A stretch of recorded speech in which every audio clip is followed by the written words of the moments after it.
Hey guys, enjoy these new 20 stories. We hope you enjoy them. Let us know your thoughts. And as always, most of you listening aren't subscribed, so please smash that subscribe button and hit that like button too. It's free and does so much for us. We're forever grateful. Now to the stories.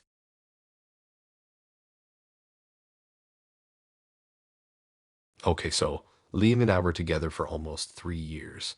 On the surface, it was pretty idyllic. We met in college, had all the same friends, same major even. We were like that couple everyone envied. But under the surface, things were complicated. Liam had this intense need for control, not like physically abusive or anything, more like emotionally manipulative. He always needed to know where I was, who I was with, what I was doing. At first, I brushed it off as him just being caring, but it slowly morphed into something else. He'd get jealous easily, even if it was just a guy friend from class. He'd sulk and give me the silent treatment until I apologized, even if I hadn't done anything wrong. After graduation, we moved in together.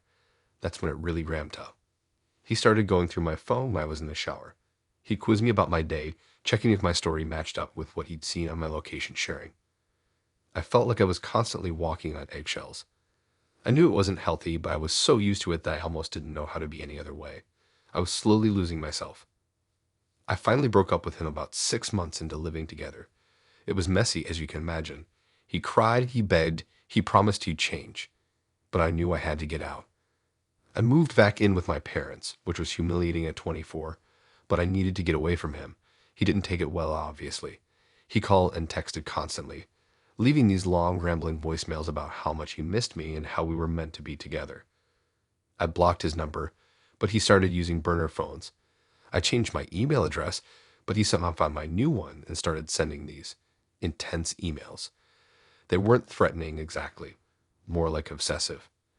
He'd write about our memories together, how he could still smell my perfume on his pillow, how he knew we'd be back together eventually. I went to the police, but they said there wasn't much they could do. Because he hadn't made any direct threats, it was just considered harassment. They told me to document everything and get a restraining order if it escalated. So I did. I kept every email, every voicemail, every weird message he sent. It was exhausting. I felt like I was constantly looking over my shoulder. I avoided going out alone, and I always made sure someone knew where I was. A few months passed and things started to quiet down. The emails became less frequent, the voicemails stopped altogether. I started to think maybe he was finally moving on. I started feeling like I could breathe again. I even started seeing someone new, a really sweet, normal guy named Mark. He was the complete opposite of Liam, laid back, supportive, and totally respectful of my boundaries. We'd been dating for about a month and things were going really well. We went on a hike near my parents' place, had dinner at my favorite restaurant, and just spent a lot of time talking and getting to know each other. One Saturday night, Mark came over to watch a movie. We were cuddled up on the couch, halfway through the film, when there was a knock at the door. I froze. I hadn't told Liam where my parents lived. How could he know? Mark looked at me, confused. You expecting anyone? He asked. I shook my head, my heart pounding. I don't know. I peeked through the peephole and my blood ran cold. It was Liam. He was standing there, holding a bouquet of flowers, with this unsettlingly calm expression on his face. Just ignore it, he will go away, I whispered. Then I noticed that Liam had a very calm look. It was like he knew he had me cornered. Just go away, Liam. I yelled, my voice trembling. He smiled slightly. I just wanted to give you some flowers. I've missed you, he said in his most innocent voice. I'd never felt unsafe until that moment when Liam was standing outside my door with flowers, a facade of love, and a glint of something darker in his eyes. Mark started to get up, ready to confront him, but I stopped him. No, don't. Just stay here, I whispered. I didn't know what Liam was capable of. I opened the door just a crack. Liam, what do you want? How did you find me? He just held up the flowers. These are for you. I know I've made mistakes, but I want to make things right, he said. I don't want your flowers, Liam, and there's nothing to make right. It's over. Just leave me alone, I said, my voice shaking but firm. His expression changed. The calm facade crumbled, and his eyes flashed with anger. You can't just throw away what we had, he said, his voice rising. We belong together. You know that. He tried to push the door open wider, but I held it firmly shut. Mark came up behind me ready to intervene. Get away from my door, Liam. I'm calling the police, I said, reaching for my phone. He saw the phone and his eyes narrowed. You wouldn't, he said, but there was a flicker of doubt in his voice. I dialed 911, my finger hovering over the call button. I am Liam. And they'll be here any minute. Just go. Please just go. He stared at me for a long moment, his face a mask of anger and hurt. Then he dropped the flowers on the doorstep and turned and walked away. I watched him go, my heart still pounding, until he disappeared down the street. I closed the door and locked it, leaning against it and shaking. Mark put his arms around me. Are you okay? What was that all about? He asked, his voice full of concern. I told him everything. About Liam's controlling behavior, the emails, the voicemails, everything. He listened patiently, holding me close. When I was finished, he just said, I'm so sorry you had to go through that. But you're safe now. I won't let him hurt you. The police came and took a statement. They said they'd keep an eye on the area. I finally got that restraining order. And things did get better. Liam eventually moved on. I don't know where he is now, and I don't want to know. But I'll never forget that moment when he showed up at my door. It was the moment I realized just how far he was willing to go. It's the moment that I truly felt like my life was in danger.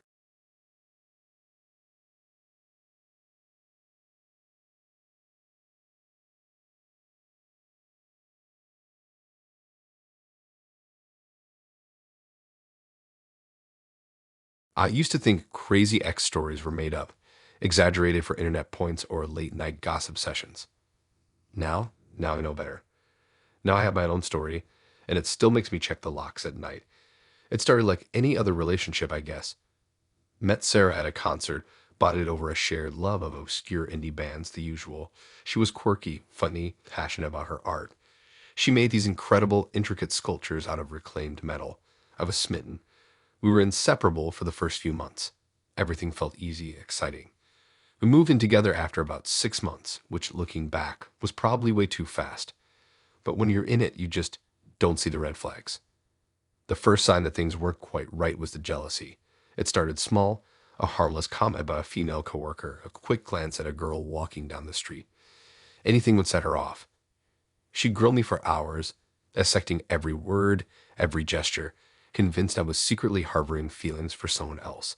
I tried to reassure her, explain that she was the only one for me, but it never seemed to be enough. The questions would eventually stop, but the simmering resentment in her eyes always lingered. Then came the possessiveness. She wanted to know where I was at all times, who I was with, what we were talking about. She'd call me repeatedly if I didn't answer my phone immediately, and if I tried to explain that I was busy or in a meeting, she accused me of lying. It felt like I was constantly walking on eggshells, terrified of doing or saying anything that might upset her. I started spending less time with my friends, avoiding social gatherings, because I knew it would only lead to a fight. Our world was shrinking, becoming smaller and smaller until it was just me and Sarah. I tried to talk to her about it, to explain that her behavior was suffocating me, but she'd always turn it around on me. She'd accuse me of not loving her enough, of not being committed enough, of wanting to leave her. And then she'd cry these big dramatic tears that made me feel like the worst person in the world. I always ended up apologizing, promising to be better, to be more understanding. It was a cycle, a toxic dance that I couldn't seem to break free from. The final straw came during a work trip. I was out of town for 3 days attending a conference. I called her every night as promised, but she was distant, accusatory. On the last night, she was practically silent. I asked her what was wrong, but she just said, I'll tell you when you get home. That should have been enough for me to pack my bags and get a hotel. Nope. When I walked through the door of our apartment, the air was thick with tension. Sarah was sitting in the living room, surrounded by my belongings. My clothes were piled on the floor, my books were stacked haphazardly on the coffee table, and my laptop was sitting open on the couch, displaying my email inbox. All mine, only mine was everywhere as some sort of twisted sign or something. What's going on? I asked, my voice barely a whisper. She just stood up, a strange glint in her eyes. I know about her, she said, her voice cold and flat. About whom? I asked, confused. Don't play dumb, she said, taking a step closer. The woman you've been emailing, the one you're having an affair with. I stared at her, dumbfounded. I hadn't been having an affair. The woman she was referring to was a client from work, someone I exchanged a few emails with about a project. I tried to explain this to Sarah, but she wouldn't listen. She was convinced I was lying, that I was betraying her. "I read your emails," she said, her voice rising. "I know everything." That's when I realized how far she'd gone. She'd invaded my privacy, violated my trust, all because of her own insecurities and paranoia. I felt a surge of anger, a burning rage that I'd never experienced before. "You can't do that." I yelled, my voice shaking. "You can't just go through my personal things." She didn't even flinch. "I had to know," she said, her eyes blazing. "I had to know if you were lying to me." We argued for hours, screaming and shouting until we were both hoarse. I told her it was over, that I couldn't be with someone who didn't trust me, who was willing to invade my privacy and control my every move. She begged me to stay, cried, threatened to hurt herself. But I stood my ground. I couldn't do it anymore. I packed a bag and left that night, crashing on a friend's couch. I thought that would be the end of it, but I was wrong. So wrong. The next few weeks were hell. Sarah started calling me incessantly, sometimes dozens of times a day. She'd leave voicemails begging me to come back, threatening to expose my affair to my boss, even threatening to kill herself. I blocked her number, but she'd just call from a different one. She started showing up at my work, waiting outside my office building, staring at me with this vacant, unsettling expression. My car tires were slashed in the parking lot one day as well. I had to get a restraining order. Even then, she still managed to find ways to harass me. She created fake social media accounts and started posting slanderous things about me, spreading lies and rumors to my friends and family. She even contacted my client, the woman she thought I was having an affair with, and tried to sabotage my work. She did anything she could think of to make my life a living hell. It took months, but eventually she stopped. I don't know if she finally realized she couldn't win or if she just found a new target for her obsession. But the experience left me scarred. I have trust issues now and am always wary of getting too close to anyone. I still jump when the phone rings, and I always double-check the locks before going to bed. I used to think crazy ex stories were made up. Now I know they're not. Now I know that some people are capable of anything, driven by their own insecurities and delusions. And now I know that sometimes the most terrifying monsters aren't the ones hiding in the shadows, but the ones sleeping right next to you. I had to move. I was losing sleep and sanity. That was a truly crazy situation. She was so evil and manipulative.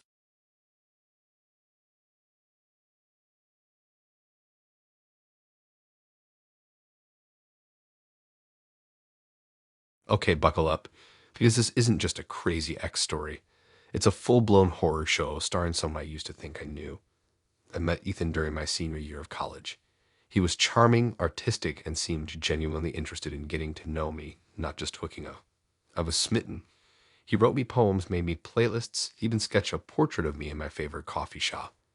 Looking back, it was a bit much, a little intense, but at the time I ate it up. I thought it was romantic. The first few months were amazing. We were inseparable. I introduced him to my friends, my family. Everything felt right. But then subtle things started to change. Ethan became possessive. He started questioning who I was talking to, who I was texting. He'd get jealous if I spent too much time with my friends, accusing me of neglecting him. I chalked it up to insecurity at first, tried to reassure him, but it just kept escalating. He started showing up unannounced at my dorm, just wanting to surprise me. It was cute at first, but then it became constant, suffocating. He started criticizing my clothes, my makeup, saying I was trying to attract attention from other guys. It was insidious, chipping away at my confidence, making me feel like I was doing something wrong just by existing. The real turning point was when he started going through my phone. I caught him one night while I was in the shower. He didn't even try to deny it. He just said he was worried about me, that he needed to know who I was talking to. I was furious, terrified, and heartbroken all at once. I told him it was a massive invasion of privacy, that I couldn't trust him if he didn't trust me. He apologized, cried, begged for forgiveness. He swore it would never happen again. I wanted to believe him, but the damage was done. The trust was shattered. I tried to break up with him a few times, but he wouldn't let me. He'd guilt me, manipulate me, threaten to hurt himself. I was young, naive, and scared. I didn't know what to do. He convinced me that I was the only one who could help him, that he needed me. So I stayed. Big mistake. Things got progressively worse. The possessiveness turned into control. He started dictating who I could see, where I could go, what I could wear. He isolated me from my friends and family, convincing me they didn't care about me, that he was the only one who truly understood me. I became a shell of myself, constantly walking on eggshells, terrified of setting him off. One night, we were at a party and I was talking to a male friend from my history class. It was a completely innocent conversation, but Ethan saw it differently. He stormed over, grabbed my arm, and dragged me outside. He started yelling at me, accusing me of flirting with cheating. I tried to defend myself, but he wouldn't listen. He pinned me against the wall, his grip tightening on my arm. I was terrified. I thought he was going to hit me. Luckily, my friend from history class came outside and pulled him off me. Ethan was furious, but he backed down. We left the party, and the entire ride home was silent. When we got back to my apartment, he exploded. He smashed things, screamed at me, and threatened to ruin my life. I was trapped, terrified, and completely alone. I finally managed to convince him to leave, but he wouldn't go without a promise that I wouldn't leave him. He told me that if I ever left him, he would kill himself and make sure I knew it was my fault. The next morning, I woke up with a plan. I couldn't live like this anymore. I knew I had to get out no matter what. I waited until he went to class, then I packed a bag, grabbed my laptop, and left. I didn't tell him where I was going. I just disappeared. I went to my parents' house, a few states away. I changed my phone number, deactivated my social media accounts, and cut off all contact with Ethan. I thought I was finally safe. I was wrong. A few weeks later, I started getting anonymous messages. They were vague at first, just subtle reminders that he was still out there watching me. Then they became more explicit, threatening, and disturbing. He knew things about me, things I hadn't told anyone. He knew where I was living, what I was doing, who I was talking to. He was stalking me. I went to the police, but they couldn't do anything without concrete evidence. The messages were untraceable, and there was no physical proof that he was the one sending them. I was living in a constant state of fear, constantly looking over my shoulder, terrified of what Ethan might do. One night, I woke up to a noise outside my window. I peeked through the blinds and saw him. He was standing in my backyard, staring up at my window. He had a creepy smile on his face, and he was holding something in his hand. I slammed the blinds shut, heart pounding in my chest. I called the police, and they arrived within minutes. They searched the area, but Ethan was gone. They found a small handmade doll in my backyard. It was a doll that looked like me with pins stuck all over it. That was the last straw. I knew I couldn't stay there anymore. I moved again, this time to a completely different state. I changed my name, got a new job, and started a new life. I haven't heard from Ethan since, but I still live in fear that he'll find me again. I still have nightmares about him. Oh, the control, the threats, the stalking. It's been years, but the trauma is still there, lingering beneath the surface. I'll never fully recover from what he did to me. This is a cautionary tale, a warning about the dangers of ignoring red flags and staying in a toxic relationship. If someone is controlling, possessive, or abusive, get out. Don't wait. Don't try to fix them. Just leave. Your life may depend on it. I was one of the lucky ones who survived. Some women aren't so lucky. And to anyone out there experiencing something similar, you are not alone, and you deserve to be safe and happy. Get help. Tell someone. Don't let him control you. You are stronger than you think. I hope that it gets better and better. It takes time.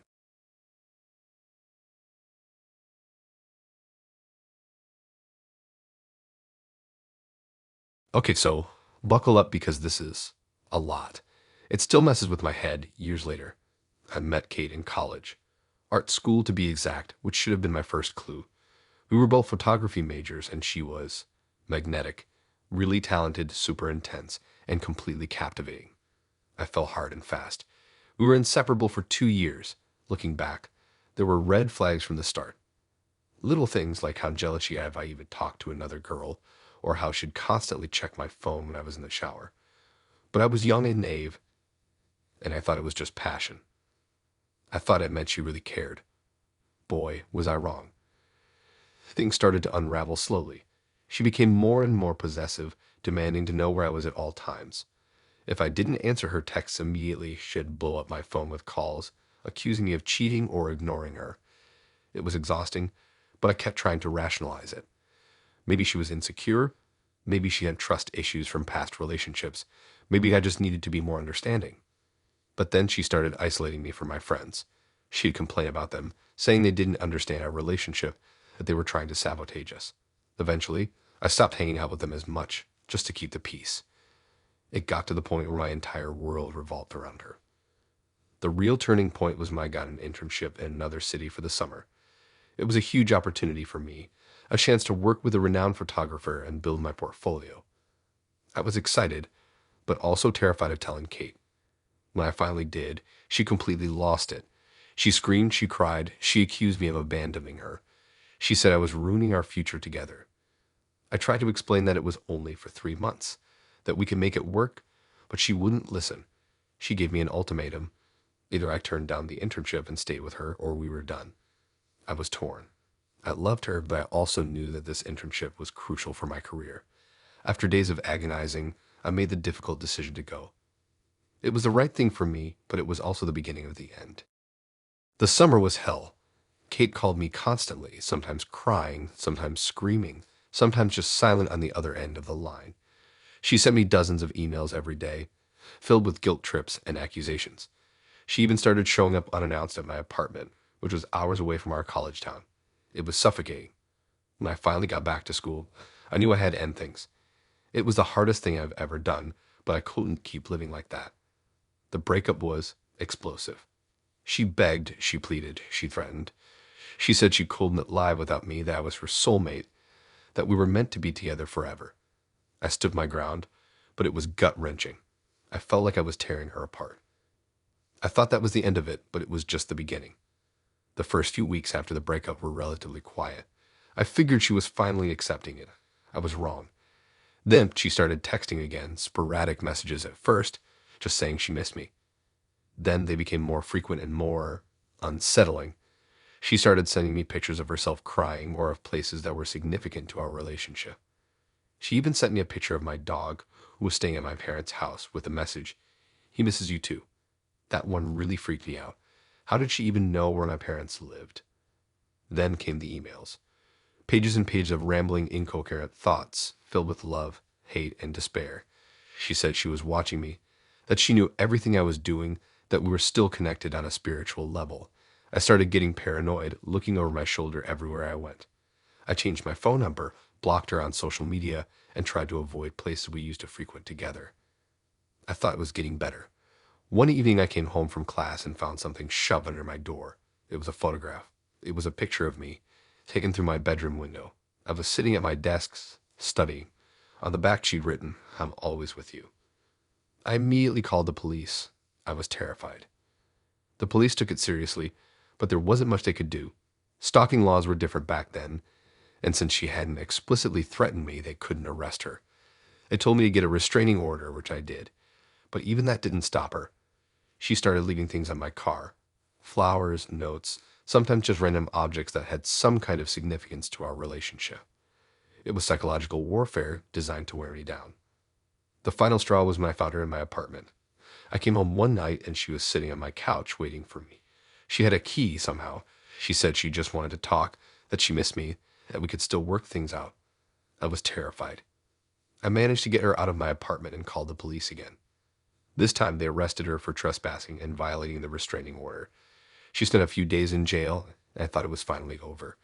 But when she got out, things escalated even further. She started vandalizing my car, slashing my tires, and keying the paint. She started harassing my friends and family, calling them at all hours of the night, spreading lies about me. She even started showing up at my classes, disrupting the lectures and making a scene. I was a wreck. I couldn't sleep, I couldn't eat, I couldn't focus on my studies. I was constantly on edge, waiting for the next thing to happen. I felt like I was losing my mind. Finally, my parents convinced me to drop out of school and move back home. It was the only way to get away from her. I changed my name, got a new identity, and moved to a different state. It took years to recover. I went to therapy, worked through my trauma, and eventually started to rebuild my life. Even now, decades later, I still get chills when I think about Kate. I still have nightmares about her showing up at my door. I'm happily married now with kids, but I never fully shake the feeling that she's still out there somewhere watching me. It's a fear that will probably stay with me forever.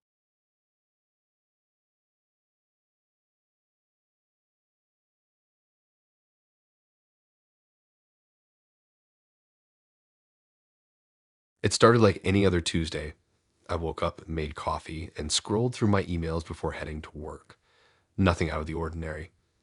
I was a couple of months out of a pretty rough breakup with Jane, who, looking back, had more red flags than a communist parade. We'd been together for almost 2 years, and things had been great at first. But slowly, she started getting possessive, controlling, and then, well, crazy. The jealousy started subtly. A harmless "who's that?" whenever a female name popped up on my phone.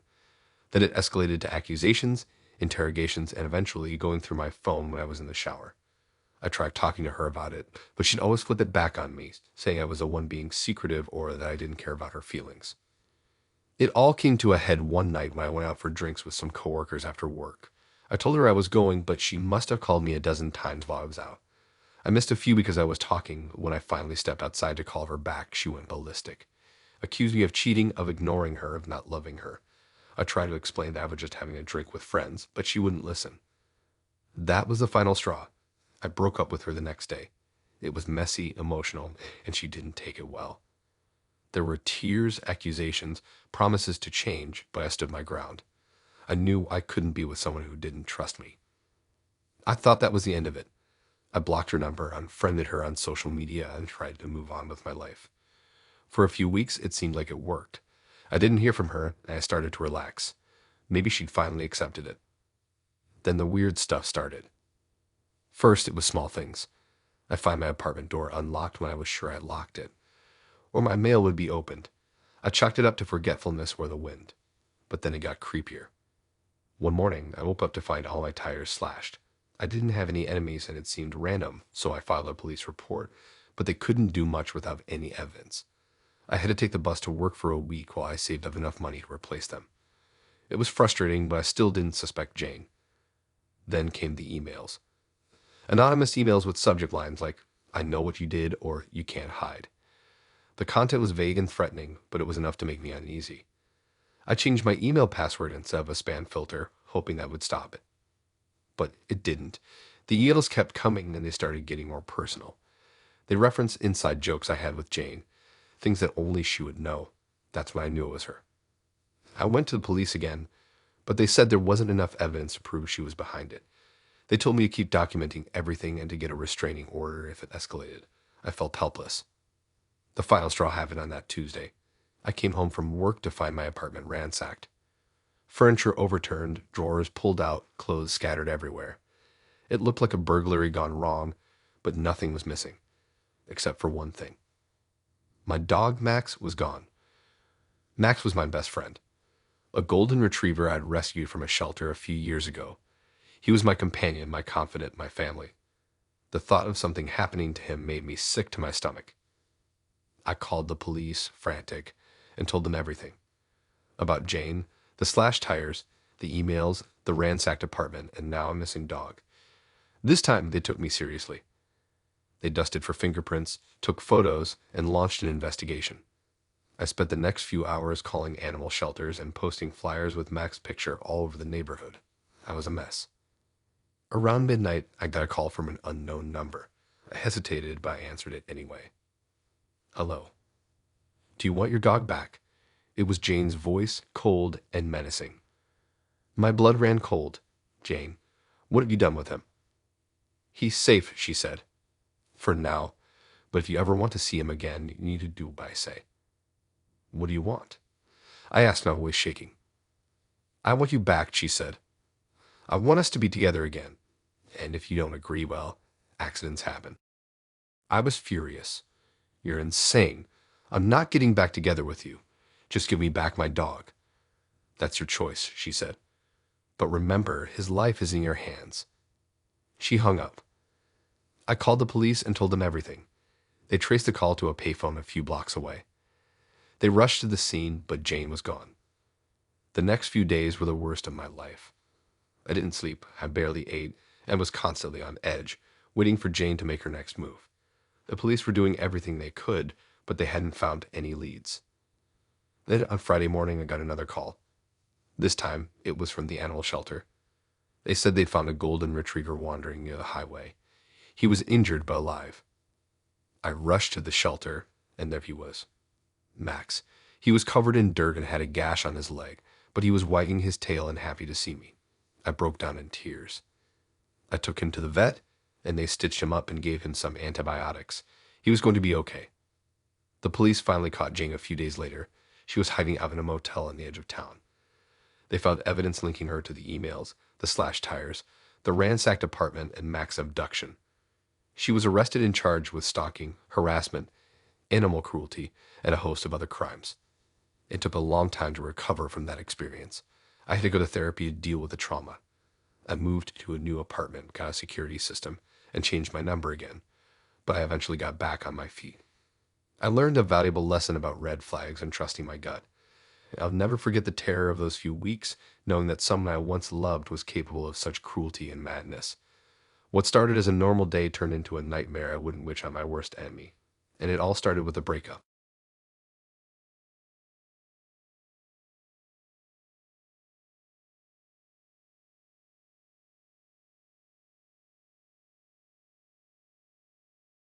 I honestly never thought I'd be one of those people with a crazy ex story. I always figured those were exaggerated, maybe a little embellished for dramatic effect. I mean, people break up, things get messy, but full-blown horror movie stuff. Nah, that wasn't going to be me. I was so wrong. It started normally enough. Maya and I met at a friend's party. She was funny, smart, and beautiful, and we just clicked. We dated for about a year and a half, and for the most part, it was good. There were definitely some red flags early on. She got jealous easily, had a tendency to overreact to small things, and needed constant reassurance. I chalked it up to insecurity and tried to be understanding. Big mistake. Things started to unravel slowly. The jealousy intensified. If I was hanging out with any female friends, even just grabbing coffee, she'd grill me about it for hours. She'd go through my phone when I was in the shower, check my texts and emails. I tried to talk to her about it, tell her I needed some space, but it always ended in a screaming match, followed by her apologizing profusely and promising to do better. And for a little while she would. Then the cycle would start all over again.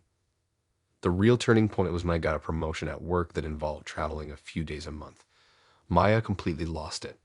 She accused me of wanting to be away from her, of wanting to cheat on her with someone I met on the road. It was insane. I tried to explain that it was a good opportunity for my career, for our future, but she wouldn't listen. She started calling and texting me constantly when I was traveling, demanding to know where I was and who I was with. She'd even call my coworkers, pretending to be my sister, to try and get information. I knew I had to end things. The constant anxiety and paranoia were suffocating me. I sat her down and told her, as gently as I could, that I couldn't do it anymore, that we weren't good for each other, and it was time to move on. She didn't take it well. At first, it was just tears and begging. She promised to change, to go to therapy, to do anything to make it work. I stood my ground, though. I told her I was serious, that it was over. That's when the switch flipped. The tears stopped, her eyes went cold, and she said, "You'll regret this." I should have taken that as a serious threat, but I honestly just thought she was lashing out in the moment. I packed some of her things and took her home, hoping that with some time and space, she'd eventually accept it. I blocked her number and all of her social media accounts, thinking that would be the end of it. I was wrong. The next few weeks were a living hell. At first, it was just a constant barrage of emails from fake accounts. Long, rambling messages filled with accusations, insults, and veiled threats. I changed my email address, but she somehow found the new one. Then came the texts from burner phones, saying hateful messages, trying to get a rise out of me. I started feeling like I was losing my mind. I couldn't block them as soon as they came. Then things escalated. One morning, I woke up to find my car covered in eggs and toilet paper. Scratched into the hood were the words, "cheater." I filed a police report, but without any proof, there wasn't much they could do. I installed security cameras around my house, hoping to catch her in the act. The next incident was even more disturbing. I came home from work to find my apartment door unlocked. Inside, my belongings were scattered everywhere, furniture was overturned, and photos were ripped to shreds. On my bathroom mirror, written in lipstick, was a message, "I'm watching you." That's when I really started to get scared. I went to the police again, showed them the damage, told them about Maya and her threats. They took me seriously this time and opened an investigation. They even issued a restraining order, but that didn't stop her. If anything, it made her more determined. She started showing up at my work. Not inside, but she'd stand across the street just watching me. It was unnerving, to say the least. I had to ask my boss to let me work from home, which made things even more isolating. I felt like I was a prisoner in my own apartment. The most terrifying incident happened a few months after the breakup. I was asleep in my bed and I heard a noise downstairs. I grabbed a baseball bat I kept by my bed and crept down to investigate. As I reached the bottom of the stairs, I saw her. She was standing in my living room, holding a kitchen knife. I froze, my heart pounding in my chest. Maya, what are you doing here? I managed to choke out. She just stared at me, her eyes wide and vacant.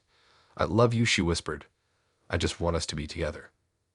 I slowly raised the baseball bat, trying to keep my voice calm. Maya, you need to leave. Now, I don't want to hurt you, but I will if I have to. She took a step closer, the knife glinting in the dim light. If I can't have you, no one can. That was it. I swung the bat as hard as I could, hitting her in the arm. She screamed and dropped the knife. I didn't hesitate.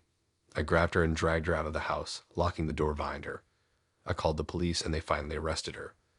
She was charged with stalking, harassment, and breaking and entering. She eventually pleaded guilty and was sentenced to a few years in prison. I know it sounds bad, but I was relieved. Even now, years later, I still have trouble sleeping. I jump at every noise, I'm constantly looking over my shoulder, and I have a hard time trusting people. The experience with Maya scarred me, and I don't know if I'll ever fully recover.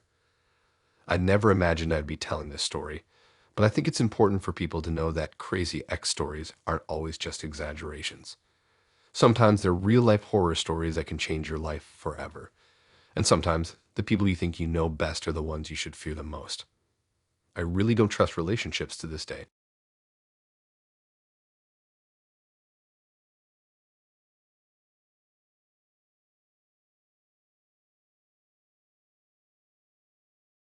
Okay, buckle up, because this is a story I still can't believe happened to me.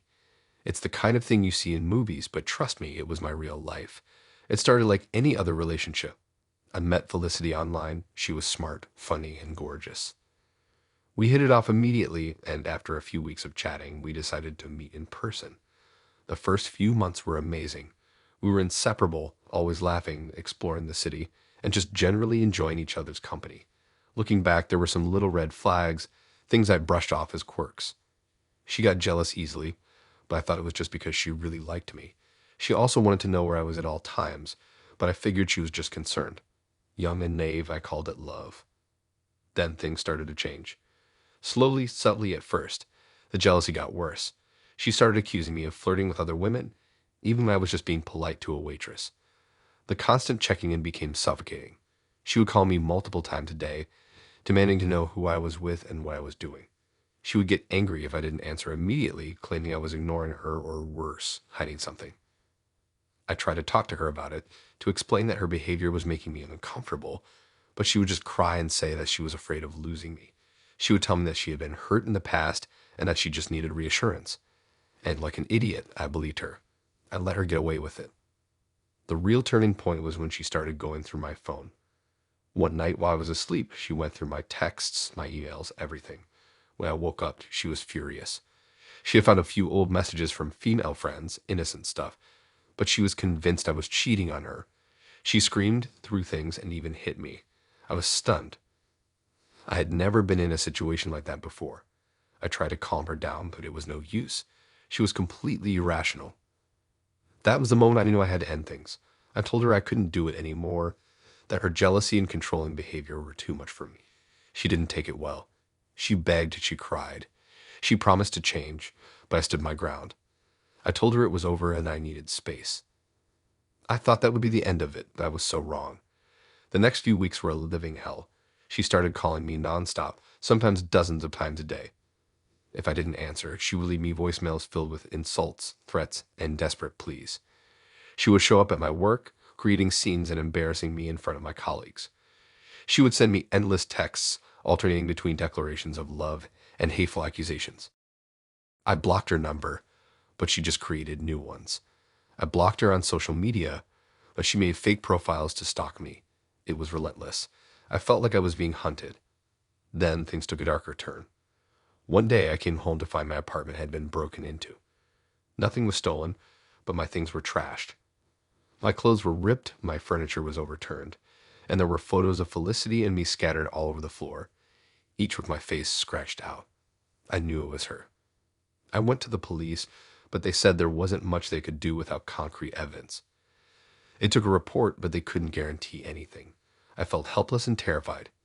I started sleeping in a friend's house, afraid to be alone. The stalking continued. She started following me, showing up wherever I went. I would see her in the grocery store, at the gym, even at my friend's place. She was always there, watching me, letting me know she was still in control. One night, I was walking home from my friend's house when I heard footsteps behind me. I turned around, and there she was.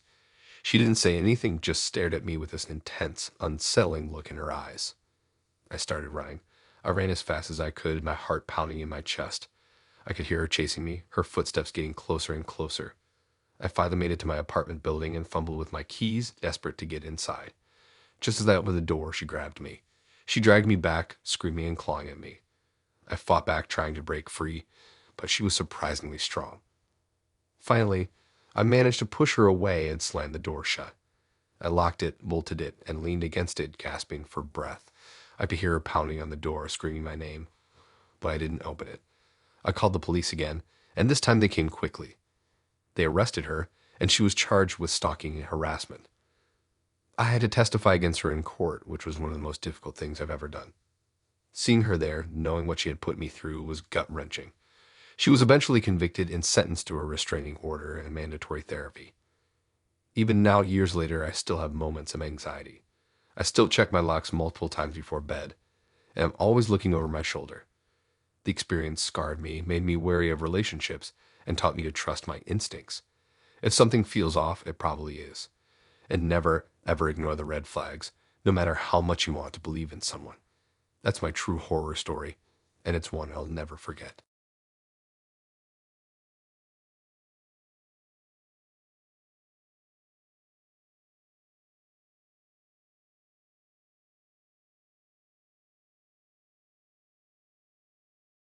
It was supposed to be simple.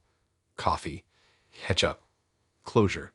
Diane and I had broken up 6 months ago, a messy, drawn-out affair that ended with a slammed door and a lot of unspoken resentment. We hadn't spoken since, but then she texted, out of the blue. Said she wanted to meet, talk things through. Part of me was curious, maybe even hopeful. The bigger part of me was wary, remembering the storm cloud of drama that seemed to follow her everywhere. Still, I agreed. Neutral territory, daytime public place. Rules for engagement. We picked a cafe halfway between our apartments, a bustling place with mismatched chairs and the aroma of burnt coffee beans. I got there early, snagged a table near the window, and watched the door. She was late naturally. 15 minutes past the agreed-upon time, and I was already starting to regret this whole thing. Then she walked in. Diane, looking different, not bad, exactly, just intense. Her eyes seemed wider, brighter than I remembered, and her smile felt a little too fixed, like it was plastered on. Hey, she said, sliding into the chair opposite me. Sorry I'm late. Traffic. The traffic was non-existent. I knew that for a fact since I walked. No problem, I lied. We made small talk for a bit. The weather, my job, her new pottery hobby. It felt stilted, unnatural, like we were reading from a script. But then she steered the conversation into dangerous territory. So she said, her voice dropping an octave. About us. I braced myself. Here we go. She started with the usual stuff. How hurt she was by the breakup. How she felt that I hadn't understood her. How she still cared about me deep down. I nodded, murmured apologies, tried to keep the peace. But then things took a turn. She started talking about how she'd been thinking about me a lot. More than was probably healthy, she admitted with a strange low giggle. She'd been replaying our relationship in her head, dissecting every moment, every conversation, trying to figure out where things went wrong. And then she said it. I've realized something, Alex, she said, her eyes locking onto mine. We were meant to be together. We're soulmates. My stomach dropped. Soulmates? That wasn't part of the script. I tried to gently push back, explain that we were clearly not meant to be, that we were fundamentally incompatible, but she wouldn't hear it. She insisted that I was just scared, that I was running away from something real. I know you still love me, she said, reaching across the table and grabbing my hand. Her grip was surprisingly strong. I can feel it. I tried to pull my hand away, but she held on tight. Diane, please, I said, trying to keep my voice calm. This is getting weird. That's when her eyes changed. The bright, almost manic look intensified, and her smile disappeared. Weird. She hissed, her grip tightening. You think this is weird? I'll show you weird. She reached into her purse, and my heart leaped into my throat. What was she going to pull out? A weapon. A restraining order she was planning to serve on me. A photo album filled with pictures of us with my face scratched out. It was none of those things. She pulled out a small velvet box, and inside was a ring. Not just any ring, but the ring. The one I'd given her when I'd drunkenly asked her to marry me on a beach during that vacation to Mexico 2 years ago. The ring I thought she'd thrown in the ocean after we broke up. I kept it, she said, her voice low and menacing. I knew deep down that we'd find our way back to each other. I was speechless, terrified. I looked around the cafe, hoping someone would notice the silent battle playing out at our table, but everyone was too engrossed in their own conversations to notice the crazy ex proposing to her former fiancé. Diane, this is insane, I managed to stammer. Put the ring away. We are not getting back together. Her face contorted in rage. You don't mean that, she said, her grip on my hand tightening to the point of pain. You're just saying that to hurt me. She stood up, pulling me up with her. The sudden movement knocked over my coffee, sending a scalding brown river across the table. People finally started to look. Everyone look, she shouted, her voice cracking. He's proposing. Say yes, Alex, say yes. I tried to pull away, but she held on tight, her fingers digging into my arm. A few people started to laugh, thinking it was some kind of elaborate joke.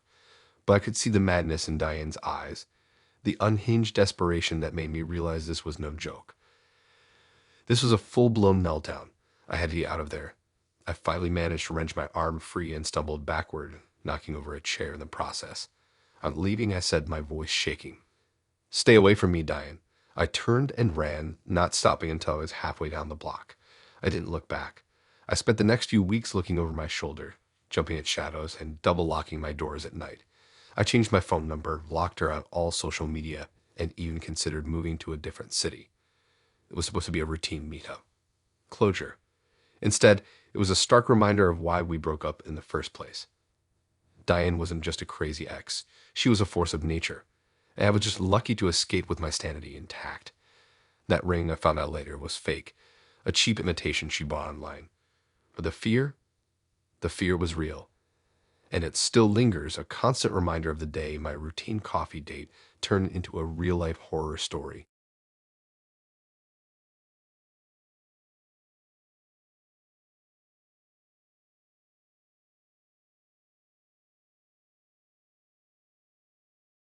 Looking back, the red flags were practically waving like a damn parade. But when you're in it, blinded by whatever weird cocktail of emotions and hormones that make you think someone's the one, you tend to paint those flags a different color, pretend they're just quirky decorations. This is about Lisa, my ex, and yeah, the crazy ex label feels cliche, but in her case, it's accurate. It started like any other relationship, really. We met at a friend's party. She was funny, smart, opinionated, everything I thought I wanted. She was an artist, all messy hair and paint-stained jeans, and I, a budding accountant, thought she was wonderfully chaotic and different from my generally very organized world. The first few months were great. Lots of laughs, late-night talks, exploring the city. But then subtle shifts started happening, little things that, at the time, I chalked up to her being passionate or intense. The first red flag I remember distinctly was the phone thing. Lisa hated when I was on my phone around her. I get it. Nobody likes being ignored, but it was more than that. If I checked a text, even something work-related, she'd get visibly agitated. Who is it? What are they saying? Why are they more important than me right now? It felt controlling, but I told myself she just valued my attention. I started putting my phone away more often, walking the eggshells, trying to avoid triggering her. Then came the jealousy. It started subtly, innocent questions about my female friends. Oh, you're hanging out with Jessica. How do you guys know each other? But soon, it escalated. She'd scroll through my social media, commenting on photos of girls I hadn't spoken to in years. She'd question me about every female name that came up in conversation, demanding to know their relationship to me if I found them attractive. I tried to reassure her, telling her there was nothing to worry about, but it never seemed to be enough. It was exhausting.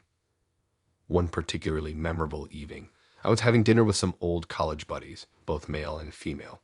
I told Lisa about it beforehand, and she seemed fine. But halfway through dinner, my phone started buzzing incessantly. It was Lisa, texting me rapid-fire questions. Who's there?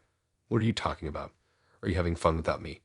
I tried to ignore it, not wanting to make a scene in front of my friends, but the texts kept coming. Finally, I excused myself and called her. She answered on the first ring, her voice tight with anger. "Why didn't you answer?" "I've been texting you for 20 minutes. Are you ignoring me?" I tried to explain that I was with friends, that I couldn't be on my phone the whole time, but she wouldn't listen. She accused me of lying, of flirting with other girls, of not caring about her feelings. The fight escalated until I finally hung up, frustrated and embarrassed. When I got home later that night, she was waiting for me, red-eyed and furious. She screamed at me for hours, accusing me of everything under the sun. I spent the night on the couch, feeling completely drained. Another huge red flag was her obsession with us. Everything was about we, us, our. She hated when I did anything without her, even something as simple as going to the gym or grabbing coffee with a friend. She'd guilt me, saying I didn't love her if I wanted to spend time away from her. I started feeling suffocated, like I was losing my identity. I tried to explain that I needed some space, some time to myself, but she saw it as a personal rejection. The breaking point came during a weekend trip to the mountains. We were supposed to be celebrating our anniversary, but the whole trip was a disaster. Lisa was constantly on edge, picking fights over the smallest things. On the second day, I went for a hike by myself, needing some time to clear my head. When I got back to the cabin, Lisa was gone. I found a note on the table. "If you loved me, you wouldn't have left me alone." I was furious. I drove around for hours, searching for her, terrified that something had happened. Finally, I found her sitting on a bench by the lake, sobbing. When I confronted her, she accused me of abandoning her, of not caring about her feelings. I had enough. I told her I couldn't do it anymore, that I needed to end things. She didn't take it well. She begged, she cried, she threatened. She said she couldn't live without me, that I was her everything. I stood my ground, telling her it was over. I drove her back to the city, dropped her off at her apartment, and drove away, feeling a mix of relief and guilt. I thought that was the end of it. I was wrong. Over the next few weeks, Lisa bombarded me with calls and texts, begging me to take her back. I ignored them, trying to move on. Then things started getting weird. I find her outside my apartment, waiting for me. She called my work, pretending to be someone else, trying to get information about my schedule. She started showing up at places I frequented, coincidentally running into me. The scariest thing happened one night when I was driving home from work. I noticed a car following me, tailgating me aggressively. I tried to lose them, but they stayed right behind me. Finally, I pulled over, and the car pulled up beside me. It was Lisa. She rolled down her window, her eyes wild. "I just wanted to talk," she said, her voice shaking. I spit off, terrified. I filed a restraining order the next day. Even with the restraining order, she found ways to harass me. She created fake social media profiles, posting nasty things about me. She sent anonymous emails to my boss, making false accusations. She even vandalized my car. It was a nightmare. It took months, but eventually she moved on. I haven't seen or heard from her in years, but the experience left its mark. I'm more cautious now, more aware of the red flags. I learned that love shouldn't feel like a battle, and that sometimes the most loving thing you can do is walk away. And looking back, those red flags weren't just waving, they were screaming, and I was just too blind to hear them.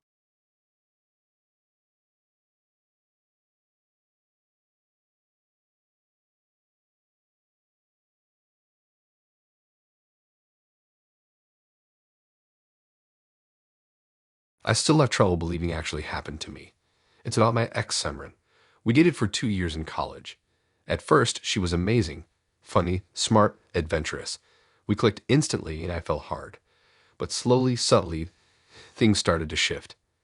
Little things at first, needing to know where I was at all times, getting upset if I didn't respond to a text within minutes, accusing me of flirting with other girls even when I was just talking to them about class. I chalked it up to jealousy, immaturity, whatever. I was young and in love, or so I thought, and I made excuses for her. The possessiveness escalated. She started showing up unannounced at my classes, just to say hi. She'd scroll through my phone when I was in the shower. She even started contacting my female friends on social media, grilling them about their relationship with me. It was suffocating, but every time I tried to talk to her about it, she'd turn on the waterworks, accuse me of not loving her, and I'd cave. I was a coward. The real crazy started after we broke up. I ended it. It was a mess, lots of yelling, lots of tears. I knew it wouldn't be easy, but I wasn't prepared for the level of obsession that followed. At first, it was just constant texts and calls. I blocked her number, but she'd create new ones using burner apps.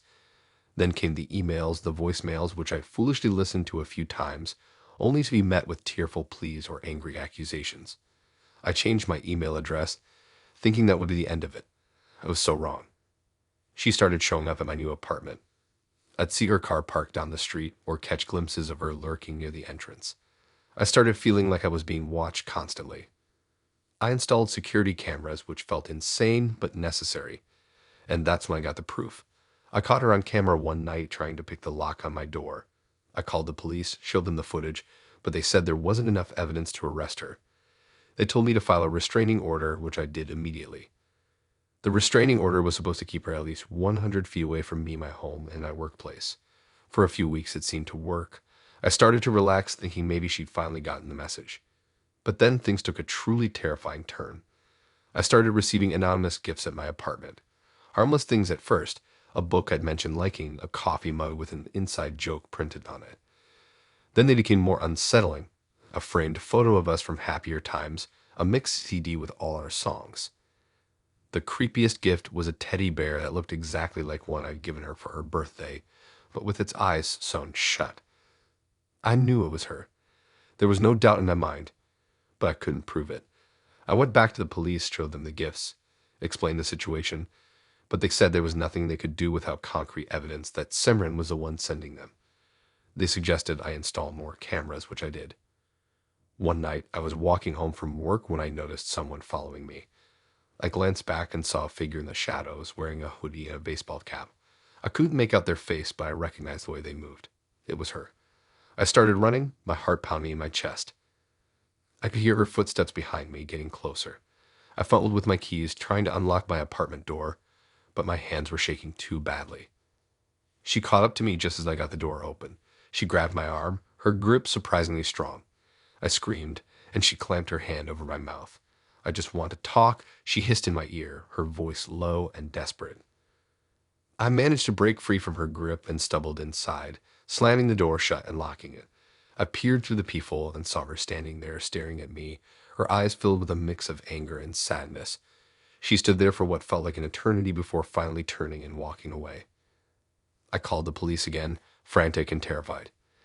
This time they took me seriously. They sent a patrol car to stake out my apartment, and within a few hours they caught Mrn lurking nearby. She was arrested for violating the restraining order. But even after her arrest, the harassment didn't stop completely. While she was in jail, I received letters from her, filled with apologies and promises to get help. I ignored them, but they still unnerved me. After she was released, she moved to another state. I haven't seen or heard from her since. But the experience left me scarred. I still have trust issues. I still jump at shadows. I still check my locks multiple times before bed. And every time I start dating someone new, I can't help but wonder if they're going to turn out to be another Mrn. I hope the share helps others because it was very traumatizing.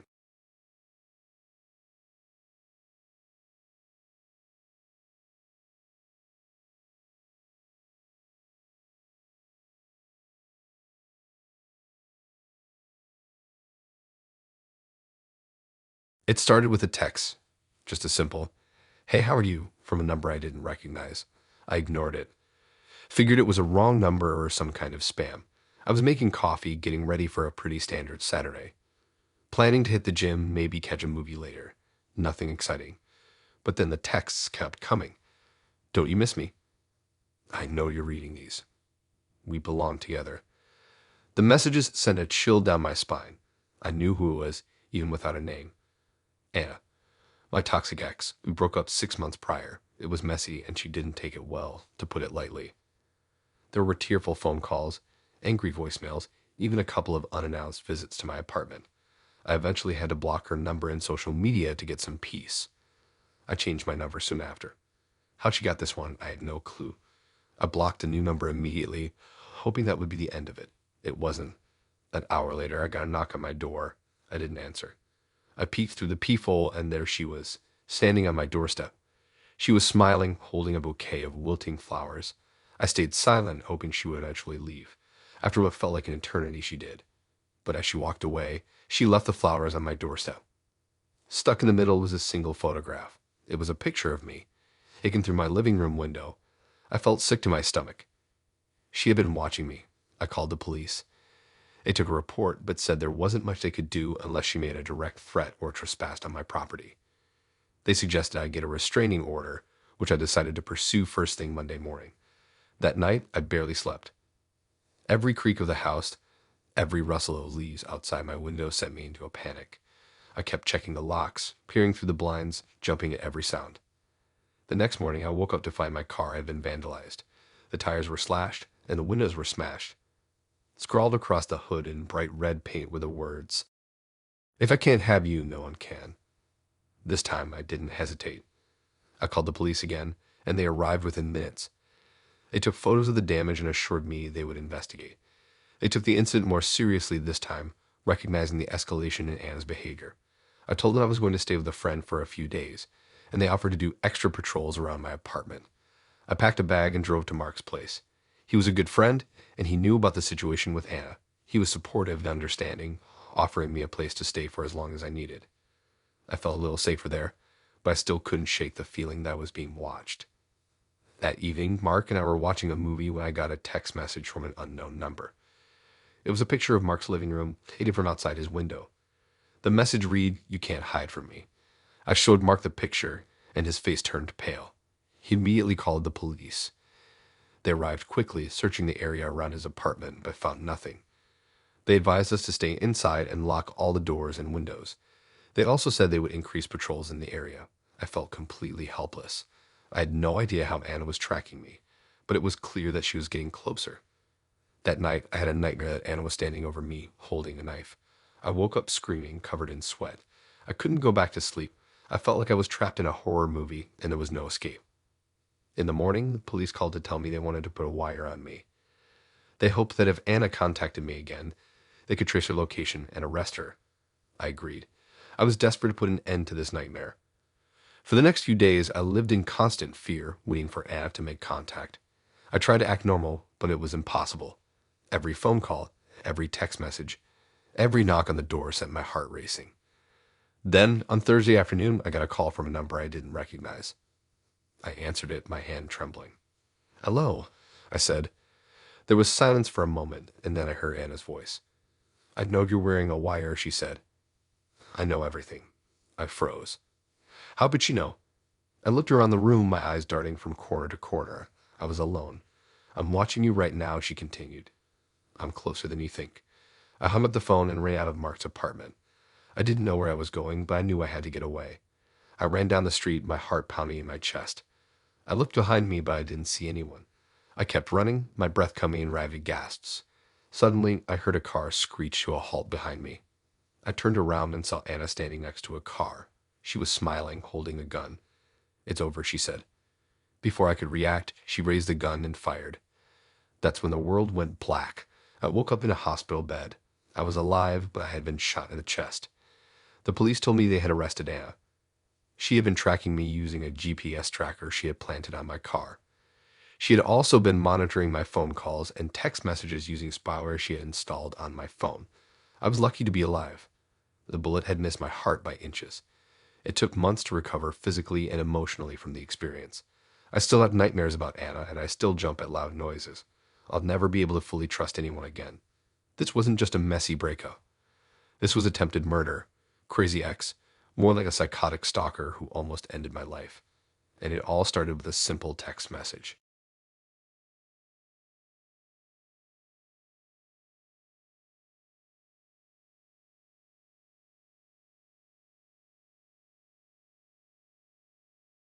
Okay, so listen up, because I need to tell someone about this, and hopefully it'll stop someone else from going through what I did. This isn't some ghost story or urban legend. This is real and messed up, and I'm still dealing with the fallout. Isabel, my ex Polly.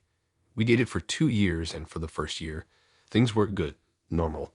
We met at work, had a lot in common, and genuinely enjoyed each other's company. Sure, there were little quirks. Polly was a bit of a control freak, liked things a certain way, but I just chalked it up to her personality. I didn't see the warning signs. It started subtly. She'd get upset if I didn't text her back immediately, even if I was in a meeting or driving. She'd question who I was talking to, what we were saying. At first, I'd explain, reassure her that everything was fine. But it escalated. She started showing up unannounced at my work just to bring me lunch or surprise me with a coffee. It was sweet at first, but then it became an expectation. If I wasn't happy or grateful enough, she'd get passive aggressive, accusing me of not appreciating her. Then came the social media stalking. She knew every single person I followed, every picture I liked, every comment I made. She'd bring up old friends I hadn't spoken to in years, asking why I was still in contact with them. It was exhausting. I started limiting my interactions online, scared of triggering another argument. The real turning point was when I went on a weekend trip with some college buddies. I told Polly about it weeks in advance, but she acted like I was blindsiding her. She called me constantly throughout the weekend, demanding updates, wanting to know exactly what I was doing and who I was with. I tried to reassure her, but it wasn't enough. When I got back, she was furious. She accused me of cheating, of lying, of abandoning her. I tried to explain that I just needed some time with my friends, but she wouldn't listen. That's when I realized things were seriously wrong. I broke up with her. I thought that would be the end of it. I was so wrong. The first few days after the breakup were relatively quiet. I blocked her number, unfollowed her on social media, and tried to move on. But then the messages started coming through burner accounts. Anonymous texts, emails with no sender information, all saying the same thing. I know what you did. You can't get rid of me that easily. I'm watching you. I changed my number, tightened my privacy settings online, and tried to ignore it. But she was relentless. She started creating fake profiles on dating apps, using my pictures and writing bizarre, explicit descriptions. My friends started getting messages from these profiles, asking them inappropriate questions about me. It was humiliating and terrifying. Then she started targeting my work. She sent anonymous emails to my boss, making false accusations about my performance and behavior. She even called the company hotline, claiming I was harassing her. I had to sit down with HR and explain the whole situation. It was mortifying.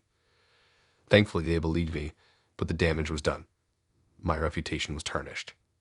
The worst part was the physical stalking. I started seeing her everywhere. Parked across the street from my apartment, driving behind me on the highway, even sitting in the back of the coffee shop I frequented. I never confronted her directly, scared of what she might do. I just tried to avoid her, change my routines, and stay vigilant. One night, I came home to find my apartment had been broken into. Nothing was stolen, but things were moved around, personal items were damaged, and there was a message written on my bathroom mirror in lipstick. I told you I was watching you. I called the police, but they couldn't do much without concrete evidence. They took a report, but I knew it was just a matter of time before she escalated again. I was living in constant fear, looking over my shoulder, jumping at every shadow. I couldn't sleep, couldn't eat, couldn't focus on anything. My life had become a living hell. Finally, I decided I had to take matters into my own hands. I hired a private investigator to gather evidence of Polly's harassment. It took weeks, but they were able to document her stalking, the fake accounts, the emails to my boss, everything. With that evidence, I went back to the police, and this time they took me seriously. They got a restraining order against Polly, and she was finally arrested for harassment and stalking. The legal process was long and stressful, but eventually Polly was convicted and sentenced to probation and mandatory therapy. The restraining order is still in place, and I'm hoping it will keep her away for good. But the experience has changed me. I'm more cautious, more guarded, and it's hard for me to trust people. I still have nightmares about Polly, and I'm constantly worried that she'll find a way to come back. So my warning to anyone reading this, pay attention to the red flags.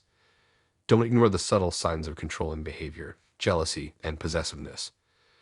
If someone is trying to isolate you from your friends and family, if they're constantly checking up on you, if they don't respect your boundaries, get out.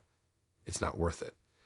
It may seem extreme to break up with someone over what appear to be minor issues, but those issues can escalate into something truly terrifying. And if you do find yourself in a situation like mine, don't be afraid to seek help. Talk to your friends, family, and the authorities. Document everything and don't hesitate to take legal action. Your safety and well-being are the most important things. This is my story, and I hope it serves as a warning to others. Crazy exes aren't just a trope in movies. They're real, and they can ruin your life. Be careful who you let into your world.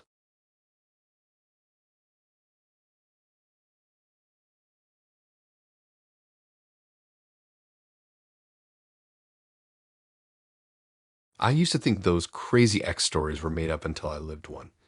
And let me tell you, the movies don't even scratch the surface. This isn't some dramatic love triangle thing. This is about a level of obsession and manipulation that still makes my skin crawl. It started out pretty normal, I guess. I met Jenna in a pottery class. She was funny, smart, and genuinely seemed interested in getting to know me. We clicked, started dating, and for the first few months, everything was great. She was attentive, supportive, and we shared a lot of the same interests. Looking back, I can see the little red flags I ignored. The way she'd subtly steer conversations back to herself. The little digs at my friends, suggesting they weren't good enough for me. The increasing possessiveness, wanting to know where I was and who I was with at all times. But I was blinded by the attention, flattered by the intensity of her feelings. I thought it was just love. The first real crack appeared during a weekend trip. We were visiting my parents, and Jenna was determined to make a good impression. She overdid it, showering them with compliments that felt fake and forced. My mom, who's usually pretty easygoing, later pulled me aside and said, "She's trying too hard, honey. Be careful."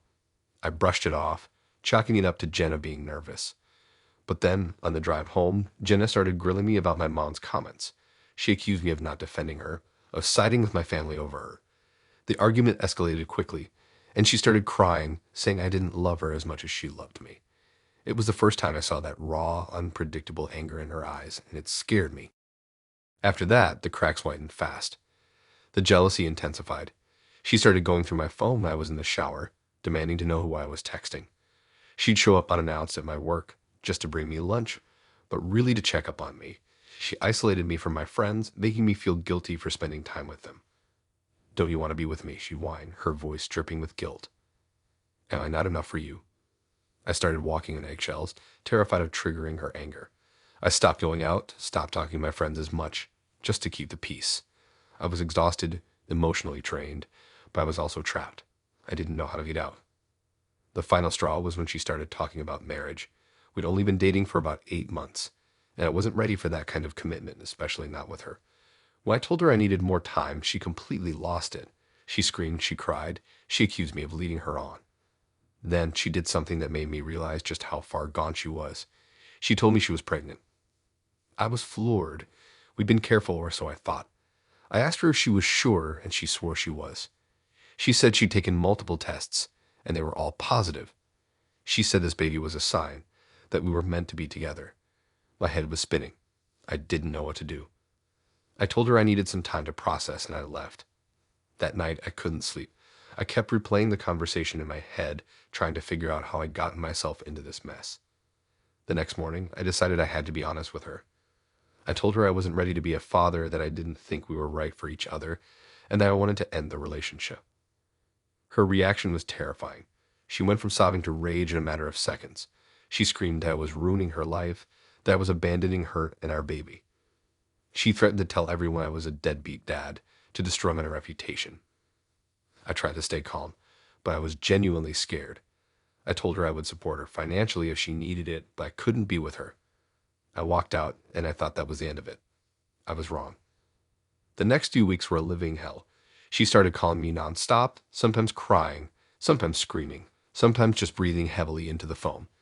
She sent me hundreds of text messages ranging from loving to hateful to downright threatening. She created fake social media accounts and started posting lies about me, trying to sabotage my career and my personal life. She even showed up at my apartment in the middle of the night, banging on my door and yelling my name. I changed my number, blocked her on social media, and even got a restraining order, but she found ways to circumvent everything. She'd use burner phones to call me, create new fake accounts, and send anonymous emails. She started following me, showing up at my work, my gym, even my therapist's office. It was like she was everywhere, always watching me. I felt like I was losing my mind. Finally, after weeks of torment, I decided to confront her. I knew it was risky, but I couldn't take it anymore.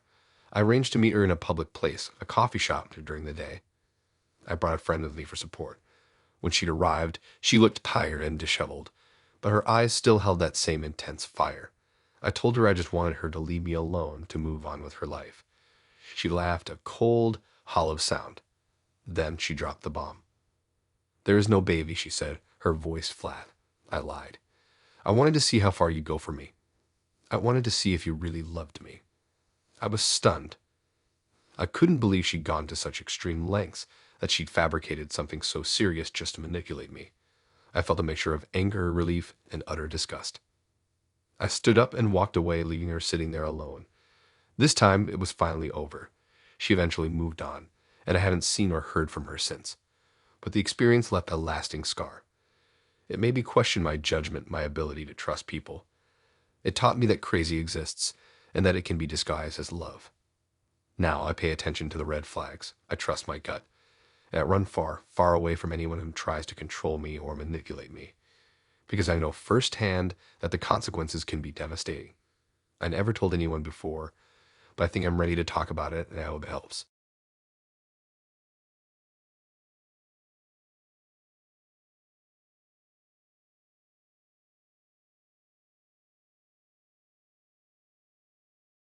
This actually happened to me a few years ago, and honestly, I still get a knot in my stomach thinking about it. I met Nina in college. We were both art students, and she was beautiful, talented, and intense. Looking back, there were definitely red flags, but I was young and dumb and thought intensity equaled passion. We dated for about 2 years, and it was a roller coaster. High highs, explosive lows. She was incredibly jealous and possessive, constantly checking my phone, demanding to know where I was and who I was with. I tried to brush it off, telling myself it was just because she cared so much. The breaking point was when she accused me of cheating with my best friend, who was also a girl. It was completely unfounded, but she wouldn't let it go. We had a massive fight, and I finally ended things. I thought that was it. I was so wrong. The first few weeks after the breakup were relatively quiet, just the occasional angry text or drunken phone call, which I mostly ignored. I blocked her number eventually, hoping she'd get the message and move on. But then things started to escalate. I started noticing that I was being followed. I'd see a familiar car a few blocks behind me when I was driving, or I'd catch a glimpse of someone who looked like Nina in a crowd. I chalked it up to paranoia at first, but it kept happening more and more frequently. It wasn't just me seeing things. My friends started noticing it too. One night we were at a bar, and my friend pointed out Nina sitting across the street, staring at us through the window. I was freaked out, but I still didn't want to involve the police. I didn't have any concrete evidence, and I didn't want to make things worse. I just tried to be more careful, avoiding places I knew she frequented and always making sure I wasn't alone. That's when things took a darker turn. One morning, I woke up to find my car vandalized. Someone had kegged it, scratching a long, deep gouge down the entire side. And spray painted across the hood in bright red letters was my friend's name, with crosses all over it. I knew it was Nina. There was no doubt in my mind. It was blatant, aggressive, and clearly meant to intimidate me. Still, I hesitated to go to the police. I was scared of what Nina might do if I involved them. The next incident was even more unsettling. I came home from class one day to find my apartment door unlocked. I always locked my door religiously. My heart pounded in my chest as I slowly pushed it open. The apartment was a mess. Drawers were pulled open, clothes were strewn everywhere, and furniture was overturned. It looked like someone had ransacked the place. But nothing was stolen. That's what made it so creepy. It wasn't about theft. It was about sending a message, about violating my space and making me feel unsafe. I went to the police this time. I showed them the car, told them about the unlocked door, and explained my suspicions about Nina. They took a report, but they said there wasn't much they could do without more evidence. They advised me to get a restraining order, which I did immediately. I thought the restraining order would deter her, but it only seemed to fuel her anger. The stalking intensified. She started creating fake social media profiles and sending me threatening messages. She called me from burner phones, whispering things I couldn't understand. One night, I was woken up by a loud banging at my door. I looked through the peephole and saw Nina standing there, screaming and crying. I didn't open the door. I called the police. They arrived quickly and took her into custody for violating the restraining order. I thought this would be the end of it. Finally. But after a few days in jail, she was released. She came back even angrier, even more determined. The final straw was when she started harassing my family. She found my parents' address and started sending them disturbing letters and packages. It crossed a line. My parents were terrified. I was beyond terrified. I felt responsible for putting them in danger. I went back to the police, desperate for help. This time they took me seriously. They started a full investigation, gathering evidence of Nana's stalking and harassment. They eventually had enough to arrest her again, this time on more serious charges. I had to testify in court, reliving the entire ordeal. It was emotionally draining, but I knew I had to do it. Nina was eventually convicted and sentenced to several years in prison. It wasn't a happy ending, but it was an ending. I finally felt safe again, but I still have nightmares about it. I still jump at every unexpected noise, and I'll never forget the feeling of being hunted, of knowing that someone I once loved was now my biggest threat. The whole experience changed me. I'm more cautious, more guarded. I trust people less easily. It taught me that sometimes the scariest monsters are the ones we let into our lives, thinking we know them. I truly hope no one ever has to go through something like that. It's a horror that stays with you long after the credits roll.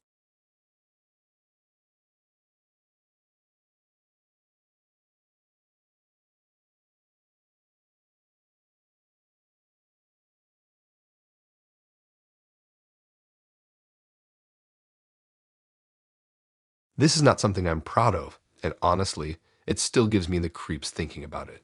It's about Amira, my ex. We were together for about 2 years in college. Looking back, there were red flags everywhere. But I was young and dumb, and I thought I was in love. We met at a party, classic college romance. She was beautiful, outgoing, and seemed genuinely interested in me. I was flattered. I was kind of a shy guy, and she just drew me out of my shell. Things moved fast. We were practically inseparable within a few weeks, spending every waking moment together. At first, it was great, this whirlwind romance. But then the possessiveness started. It was subtle at first, little comments about how I shouldn't talk to other girls, or getting upset if I didn't text her back immediately. I brushed it off, thinking she was just insecure, but it kept escalating.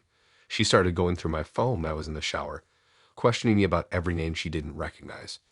She'd get jealous if I hung out with my friends without her, accuse me of ignoring her. I tried to talk to her about it, but she'd just cry and say I didn't love her or that I was going to leave her. I was young and didn't want to hurt her feelings, so I'd apologize and promise to do better.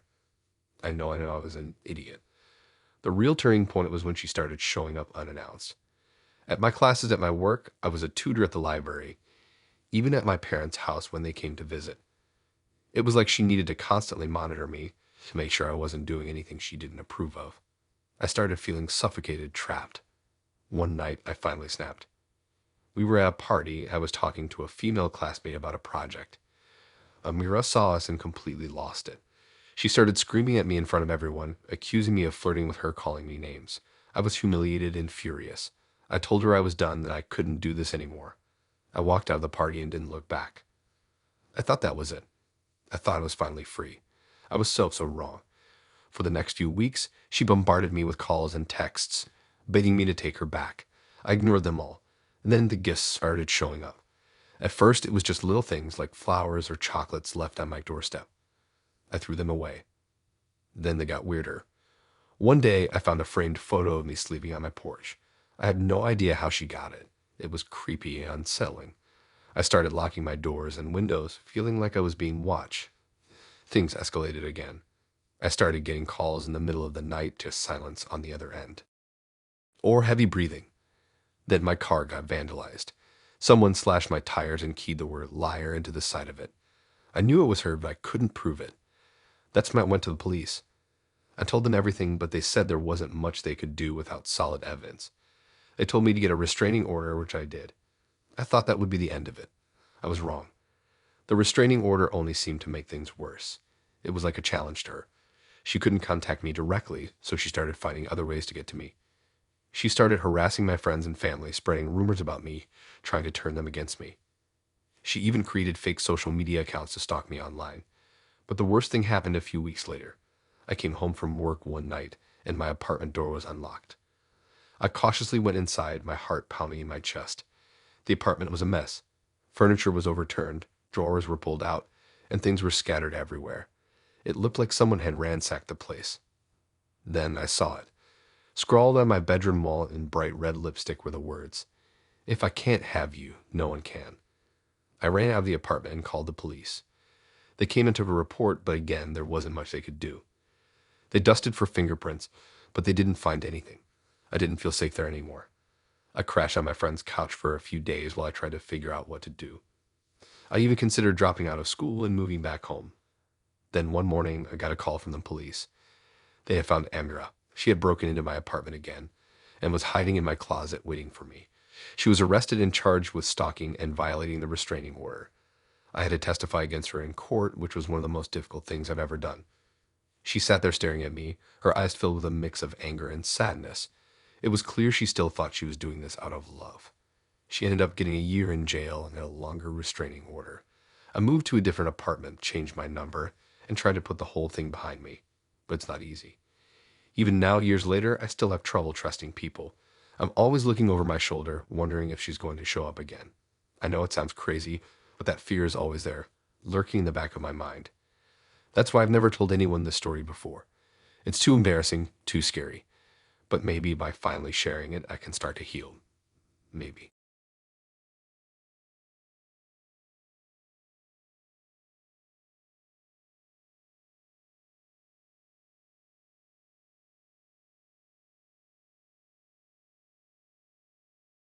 I should have trusted my instincts when Gigi showed up at my apartment with a U-Haul 3 weeks into our relationship. I really should have. But I was blinded by, well, I don't even know what. She was beautiful, sure, intensely interested in everything I did. It felt amazing, intoxicating even, to have someone so focused on me. But there was a manic energy to it, a relentless neediness that should have set off alarm bells. Instead, I helped her unload. I met Gigi on a hiking trail. She was struggling with a map, looking completely lost. I offered to help, and we ended up hiking together for the rest of the afternoon. She was funny, intelligent, and seemed genuinely captivated by my stories about my work as a software engineer. I was drawn to her intensity, her passion for everything she talked about. Looking back, that passion was probably the first sign of what was to come. The first few weeks were a whirlwind of dates, late night talks, and shared experiences. She wanted to know everything about me, my childhood, my dreams, my fears. It felt like we were connecting on a deep, almost spiritual level. But then she started wanting to be with me all the time. She'd call me constantly throughout the day, asking what I was doing, who I was with. She'd show up at my office unannounced with lunch or just to say hi. It was flattering at first, but it quickly became suffocating. Then came the U-Haul. She said her lease was up and that she couldn't imagine being apart from me. She'd already packed up her apartment and figured we were meant to be together, so why not just move in? I was hesitant, to say the least.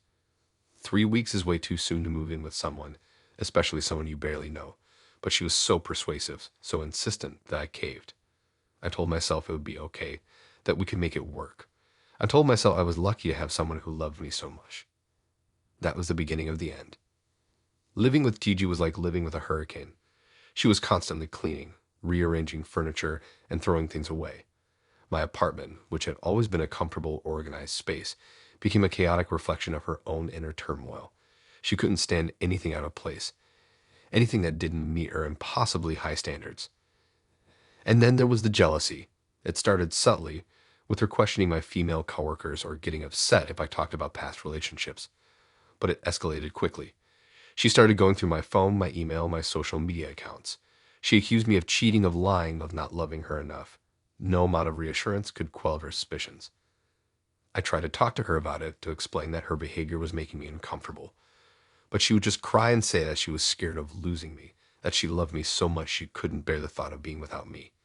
I felt trapped, obligated to stay with her because I didn't want to hurt her. One night, I came home from work to find her standing in the middle of the living room, surrounded by shredded photos. There were pictures of me with my friends, with my family, even some from my childhood.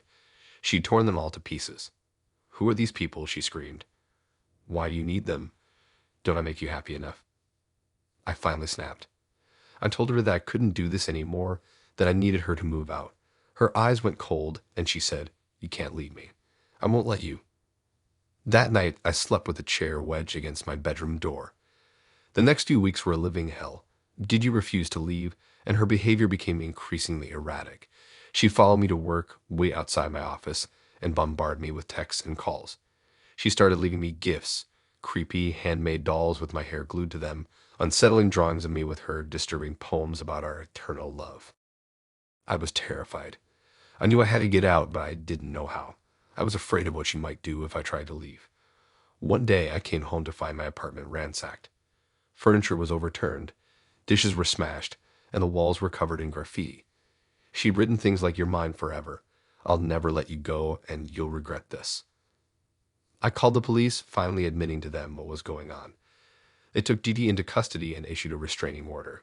It was a huge relief. I finally felt safe. But the nightmare wasn't over. A few weeks later, I started getting anonymous phone calls. The caller would just breathe heavily into the phone or sometimes whisper my name. I changed my number, but the calls continued. I knew it was her. Then one night, I woke up to find her standing in my bedroom. She'd broken into my apartment. She was holding a knife. I managed to fight her off and escape. I ran to a neighbor's house and called the police. She was arrested again, but this time I knew it wasn't enough. I moved to a different state, changed my name, and started a new life. I still look over my shoulder, always afraid that she'll find me again. I learned a valuable lesson. Trust your instincts. If something feels wrong, it probably is. Don't ignore the red flags, no matter how tempting the person may be. It's not worth the risk. I should have trusted my instincts from the beginning. I really, really should have.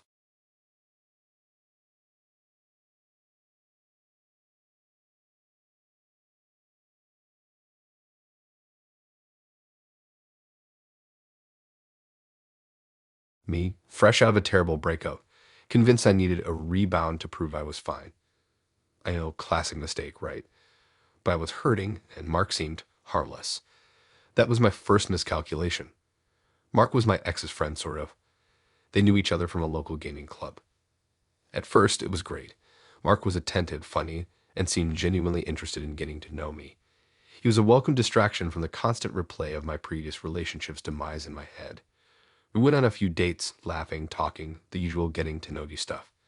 He even cooked me dinner at his place, which, looking back, should have been another red flag waving frantically in my face. His apartment was intense, not just messy, but cluttered with an obsessive level of detail. Action figures still in their boxes lined every shelf, comic books stacked in precarious piles, and gaming paraphernalia covering every surface. It was like stepping into a time capsule of arrested development. I ignored it, though. I wanted to focus on the present, on the fact that anyone, found me attractive and interesting after the dumpster fire that was my last relationship. We started spending more time together, and that's when things started to shift. The first incident was small. I mentioned wanting to see a new movie, and Mark got weirdly agitated when I suggested going with a group of friends. He insisted it should just be the two of us, that we needed quality time. I brushed it off as him being romantic, but a little seed of unease planted itself in my mind. Then came the phone calls. He started calling me incessantly, multiple times a day, asking what I was doing, who I was with, and demanding updates on my every move. If I didn't answer immediately, I'd be bombarded with texts. Where are you? Why aren't you answering? Everything okay?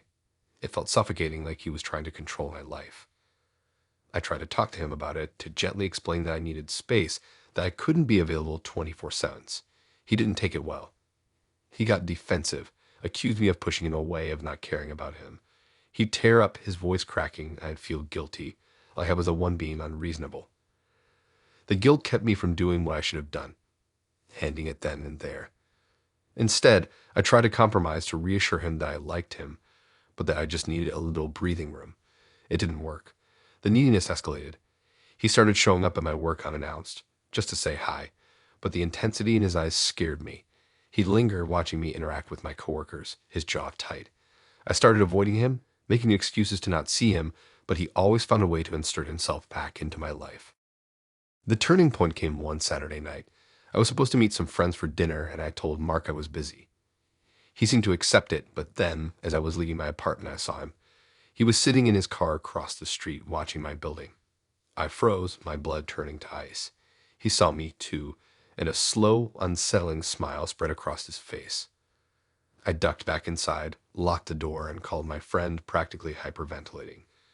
They convinced me to come over to their place to stay there for the night. I packed a bag, my hands shaking, and peeked out the window. Mark was still there. I waited until he seemed to be distracted.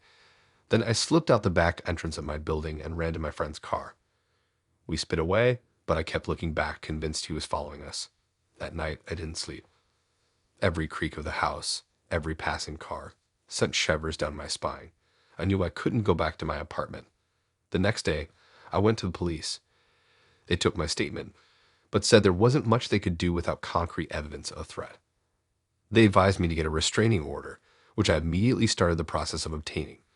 But even with the restraining order, I didn't feel safe. Mark was still out there, and I knew he wouldn't let me go easily. I moved. I packed up everything I owned, changed my phone number, and found a new apartment in a different part of the city. I didn't tell anyone where I was going, not even my closest friends. I went completely off the grid.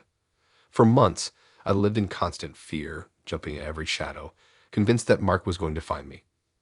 I started seeing a therapist, trying to unpack the trauma of the experience. It helped, but the anxiety lingered. Then one day, I got a package in the mail. No return address, just my name and new address. My heart stopped. I knew it was from him. I hesitated, terrified to open it, but eventually curiosity and a morbid sense of dread got the better of me. Inside was a single photograph. It was a picture of me, taken through my apartment window. I was sitting on my couch, reading a book, completely unaware that I was being watched. Scrawled across the back of the photo were 2 words. I see you. That was the last straw. I completely broke down. I moved again, this time out of state. I changed my name, my appearance, everything. I started a new life, a new identity, but the fear never truly went away. Even now, years later, I still look over my shoulder, still scan the crowd for a familiar face. The knowledge that someone somewhere is capable of that level of obsession and malice still haunts my dreams. I thought he had moved on, but last night I saw the same car that Mark used to drive past my house very slowly, watching me. I thought it was crazy that it happened again today. I think he still hasn't moved on.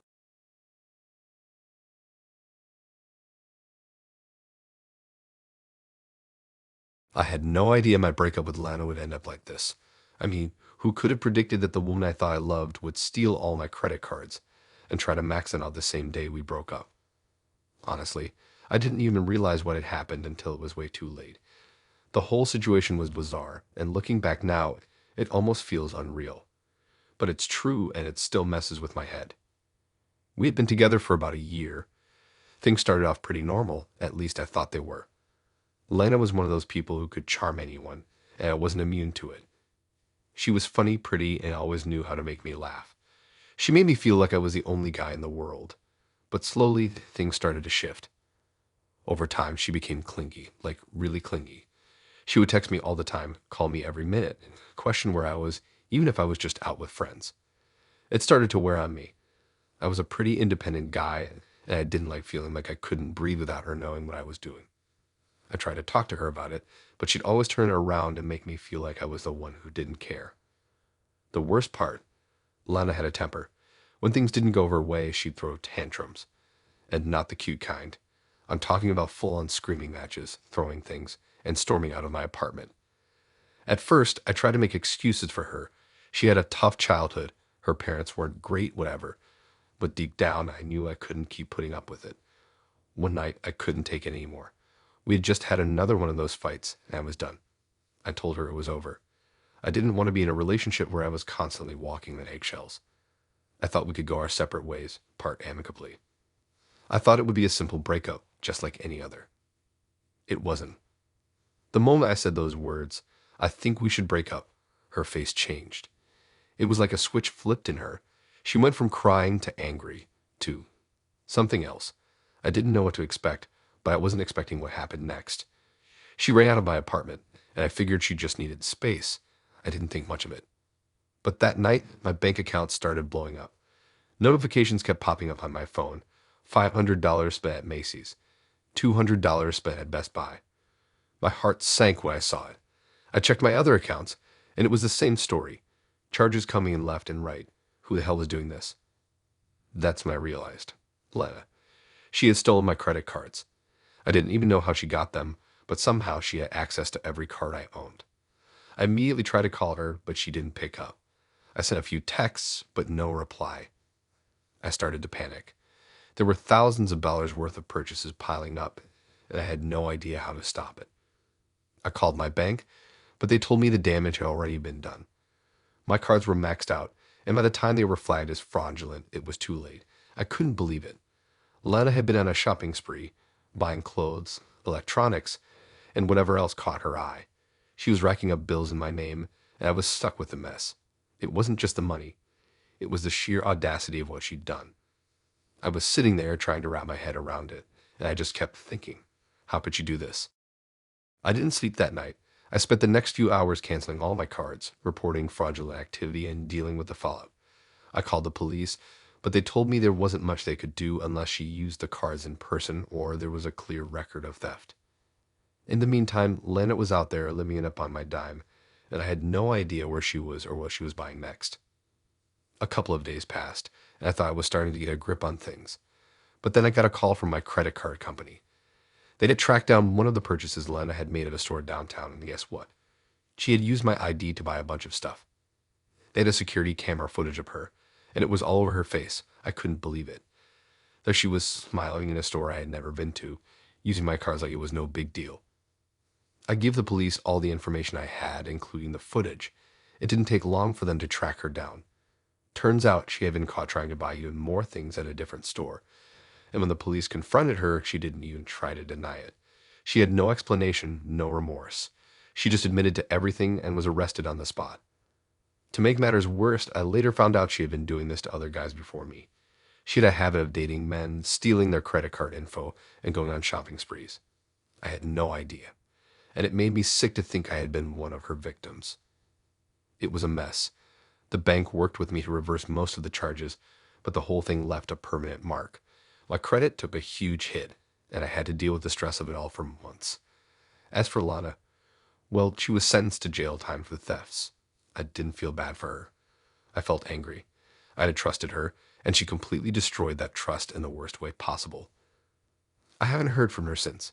Every now and then, I'll hear stories about her through mutual friends, but I don't care anymore.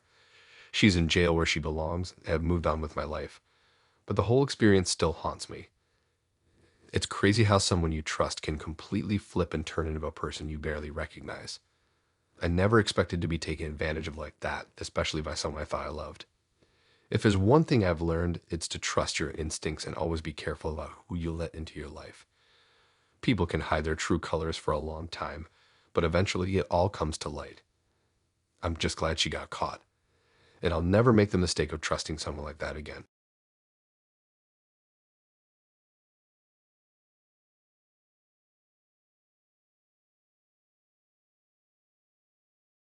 It was supposed to be just another normal breakup.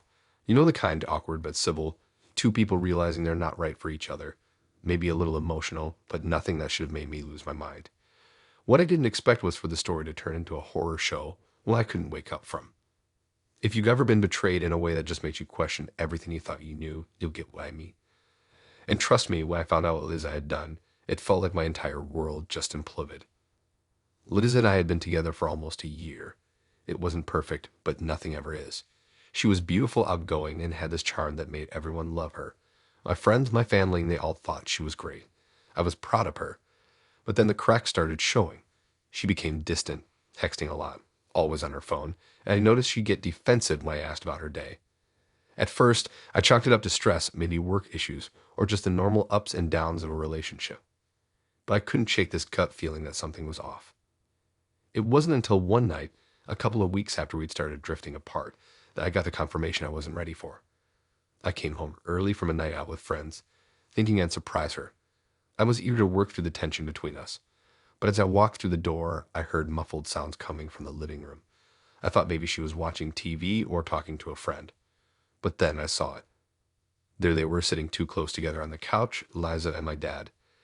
They didn't hear me at first, so I just stood there, frozen in the doorway, trying to process what I was seeing. My dad, the one who'd raised me, who'd always been the solid, dependable guy in my life, was laughing with her in a way I'd never seen. A little too comfortably. It wasn't until I cleared my throat, that's when they both turned. And the look on Liza's face, God, I'll never forget it. She was pale, wide-eyed, like a deer caught in headlights. My dad just looked confused, like he wasn't sure what to say. And that's when the truth hit me hard. I didn't need words to understand. The realization hit me like a slap to the face. It was obvious now in the way they looked at each other, in the way my dad nervously adjusted his shirt. Something was wrong. Something deeply wrong. I didn't know what to do. I could barely breathe. Everything I had known, everything I thought I understood about my life, was shattered in that moment. My dad and Liza. The woman I had trusted, the woman I had loved, was with him. She was with my dad. I don't remember much of what happened next. I think I said something, or maybe I just walked away, but I definitely didn't stick around for an explanation. I couldn't look at either of them. I just ran. I went to my car and drove. No destination. Just driving, trying to outrun the images in my head. But the more I thought about it, the more disgusted I felt. How could this happen? How could she do this? How could my dad betray me like that? I kept thinking it was a nightmare, that I'd wake up and everything would be fine. But when the phone buzzed in my pocket, I knew it was real. It was a message from Lisa. I'm sorry I have a know that's happened, but it's not what you think. That was it. No explanation, no apology. Just a text that made me feel even worse. It made my stomach twist. I didn't speak to her for days. I blocked her on everything. Text, social media, you name it. But no matter how many times I blocked her number, I kept getting messages from different accounts or calls from private numbers. She couldn't leave it alone. Neither could my dad. What made it worse was when I found out the details. Liza and my dad hadn't just gotten together once. It had been going on for months. I couldn't even look at my dad the same way after that. He tried to apologize, but there was nothing he could say that would make this okay. He said it was a mistake, that he'd never meant to hurt me, but it didn't matter. Nothing could take away the image of them together. It felt like my whole family was a lie. For the next couple of weeks, I was a ghost. I barely went to work, barely talked to my friends. Every time I saw a message from Lisa, I'd get this sick feeling in my stomach, like I was being suffocated. I didn't know I wanted more answers or to just forget the whole thing ever happened. But every time I thought I could forget, something new would come up. I found out through mutual friends that Lisa was trying to justify everything to them. She painted herself as a victim. She said she was confused and didn't mean for it to happen. She even tried to spin it like she was just looking for comfort and that my dad had been there for her when she needed someone. It made me sick. I wasn't sure if she was lying to make herself feel better or if she truly believed the nonsense she was saying. Either way, it didn't matter. She had done something unforgivable, and she was still playing the victim. The worst part, the thing that really destroyed me, was when I found out she hadn't just cheated on me with my dad. No, she had been seeing other guys too, that she'd met through mutual friends, people she knew I trusted. It was like she was deliberately trying to make me feel like I meant nothing to her. I wasn't just betrayed once. I was betrayed on every level. I couldn't get the images of them out of my head. The idea of my dad, being with Liza made me question everything. I couldn't be around either of them. Every time I saw my dad, I felt this wave of anger and disgust wash over me. I couldn't even look at him without thinking of what he'd done. I didn't want to forgive him. I didn't want to pretend like everything was okay. And Lisa, she was dead to me. I couldn't fathom why I ever trusted her. The woman I had loved, the woman I had planned a future with, had done this to me. The hardest part of it all wasn't even the anger. It was the heartbreak, the realization that the people you loved, the people you thought would always have your back, were capable of hurting you in ways you couldn't even imagine. And now here I am, months later, still trying to piece myself back together. I don't know if I'll ever fully get over it. But I do know this: I'll never let myself be that vulnerable again. I don't care how charming someone is. No one gets to break me like that twice.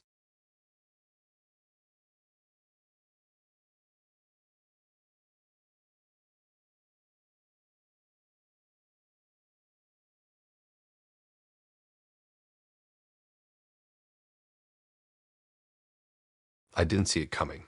Not at all. Looking back, it's almost like everything should have been obvious. But I was too busy in my own head, too caught up in the moment to see what was happening right in front of me. I thought I had everything together, thought I had a solid relationship with Alicia. But what I found out turned my world upside down, and honestly, I'm still not sure how to process it all. Alicia was one of those girls who always seemed like she was living her best life. She was confident, outgoing, the life of the party. People loved being around her, and yeah, I'll admit I was proud to have her as my girlfriend. She was beautiful, funny, and had this way of making everyone feel special, like you were the only person in the room. But there were little things about her that I started noticing over time, things that didn't sit right with me. It started with the compliments. She would always say that my friends were hot, or that one of them had a great body or a killer smile. At first, I brushed it off as just for being playful or joking. It didn't really bother me. I figured it was just a harmless comment. After all, I trusted her. We'd been together for 2 years at that point. But as time went on, the comments started to get more frequent. She'd say things like, "If I wasn't with you, I'd totally go for him." Or, "I can't believe how good looking your friends are." I should have said something then, but I didn't. I told myself it was just a phase, or maybe I was just overthinking it. But then things started happening. Little things at first, like when she'd randomly text me saying she was hanging out with my friends without telling me beforehand. I'd ask her where she was, and she'd mention one of my friends in passing like it was no big deal. I remember feeling a little off about it, but I never said anything. I mean, what was I going to do? Accuse her of cheating without any proof? That didn't seem right. Eventually, she started making more comments that made me uncomfortable. She'd joke about how one of my friends was a better kisser or how another one was way more adventurous than I was. Again, I didn't say anything. I should have, but I didn't want to sound insecure or paranoid. That's the thing about being in a relationship. You trust your partner, you trust them with everything. And when they start making you question your instincts, you don't always know how to react. But then came the day I found out. It was one of those random days when everything falls into place, and the truth comes crashing down all at once. I was at home one afternoon just browsing through my phone when a message from one of my friends popped up. It was Ben. He and I had been friends for years, and he was one of the guys I thought I could always count on. But this message, it changed everything. The text was simple at first. "Hey man, we need to talk." At first, I figured it was just some random thing, maybe a dumb inside joke. But then Ben said, "I didn't want to say anything, but I think you need to know." I had no idea what he was talking about, but the way he said it made my heart sink. I told him I was free to talk, and within minutes, we were on the phone. That's when he dropped the bomb. He told me that he had slept with Alicia. He said it happened a few months ago, when I was out of town for work. He didn't go into details, but the way he spoke, I could tell he was feeling guilty. The whole thing hit me like a truck. I couldn't breathe. I didn't know what to say. Ben wasn't the only one. As the days went on, I started hearing from other guys. It wasn't just Ben. She'd slept with every single one of my closest friends. Every single one. Over the course of our 2-year relationship, Alicia had been having affairs with all 6 of them. Each one of them came forward, and I was left in complete disbelief. I couldn't even process what I was hearing. How could she do this? How could she betray me in such a messed up way? She was with me the whole time, pretending like everything was fine, all while hooking up with my friends behind my back. And it wasn't like it was a one-time thing. She'd been doing this for months, sneaking around, playing me for a fool. My mind couldn't comprehend how this had all been happening without me noticing. All the little comments, the late nights, the random hangouts, it had all been part of this twisted game. They weren't just casual flings. They were serious, long-term affairs that she had kept hidden from me, even while I thought we were in a committed relationship. What messed me up even more was how she acted afterward. When I confronted her, she didn't even try to deny it. She didn't apologize either. Instead, she got defensive, like I was the one in the wrong for even being upset. She said things like, "It's not that big of a deal," or "You should have seen it coming." She acted like it was all just part of the process, like I was supposed to accept it.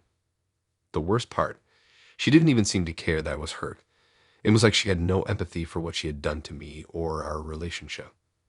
The more I thought about it, the more disgusted I became. Not only had she cheated on me with my friends, but she had no remorse. It was like I was just some kind of joke to her. I cut her off completely after that. I couldn't even look at her without feeling sick. The worst part of it all was that I had let it go on for so long. I had trusted her. I had let her manipulate me into thinking I was the problem with all along. She was the one lying, deceiving, and playing me. Now, I'm still dealing with the aftermath.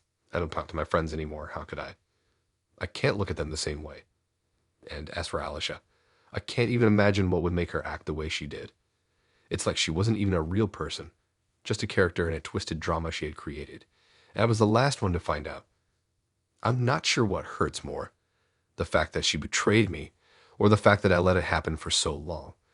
But one thing's for sure, I'll never let someone like that into my life again.